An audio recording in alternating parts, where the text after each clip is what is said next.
Nah ini yang harus terus, undang-undang nggak boleh misah-misahkan ini, ya gitu.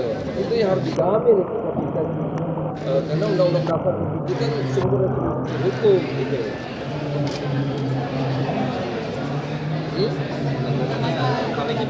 Nah pengaruh luar, karena semua bertarung ya, dunia tanpa batas. Bagaimanapun kita tetap melindungi segala tumpah darah Indonesia. Tidak bisa senama dunia terbuka, semua kita mengorbankan kepentingan kita. Misalnya ini, contoh, misalnya ya, harga garam kita mahal, harga gula kita misalnya mahal, tetap harus dilindungi. Karena itu petani-petani kita jangan sampai kita mengalah karena yang lain misalnya dumping. Nah itu harus tetap baja, ya, KS itu mungkin lebih mahal. Ya, karena sekarang Amerika menerapkan praktek yang tinggi. Nah, kalau Tiongkok ngobrol baja kemari, tutup. Karena kata kita itu contohnya berpihak kepada Indonesia itu tanpa tawar menawar. Itu konsisten tetap harus dilindungi. Itu contohnya ya. Harus diingatkan karena banyak undang-undang yang inkonsisten. Jadi ya konstitusi punya begini, tapi undang-undangnya inkonsisten. Bisa beda. Contohnya, misalnya ya, tata negara kita sepakat demokrasi Pancasila.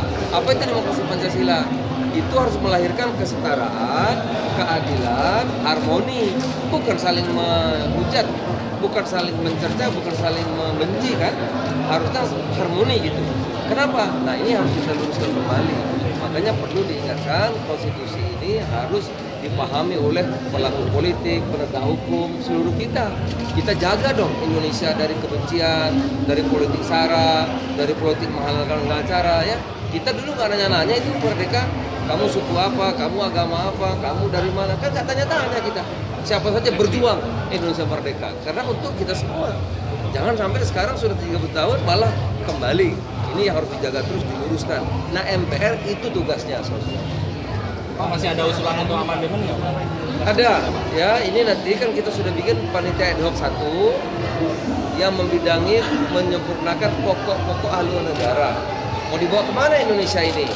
Jangan sampai bupati punya misi, gubernur punya visi misi, presiden punya visi misi, nggak sinkron. Ya negara membuat jalan sini, bupati bilang enggak. Nah, itu kan harus ada haluan negara. Kita udah bikin pas 1. Yang kedua, kita meluruskan sistem ketatanegaraan kita ini gimana? Ya, misalnya DPR, DPD, MPR, presiden 3 kali pidato, apa benar itu? Ini harus diluruskan. Gitu. Nah, itu nanti Pak 2 ada 1 rekomendasi, 1 mengenai tatip, yang ketiga mengenai tap MPR ini mau diapakan? Tap MPR itu kan masih berlaku, mau diapakan? Nah, ini semua nanti akan sudah diketok palu, pas sudah dibentuk, akan diluruskan jadi bahan. Ini loh bahannya. Apakah akan lanjut dengan amandemen tergantung keputusan politik. Kalau semua fraksi dan DPD setuju, jalan. Kalau tidak, bahan ini akan diserahkan kepada MPR yang akan datang. Gitu. Jadi bahannya sudah ada. Kalau MPR yang dulu coba rekomendasi aja, rekomendasi. Kalau ini sih ada bahannya, ada bumbunya, ada barangnya gitu. Nah ini kapan Pak? Udah mulai Selasa, udah mulai rapat. Selasa besok ya Pak? Iya, ya. Pak ada kekhawatiran nanti mulai Oh nggak bisa. Nggak bisa, sekarang ada pasal 37 Undang-Undang Dasar. Jadi kalau sudah ini A, B, C, D, titik, nggak boleh lagi.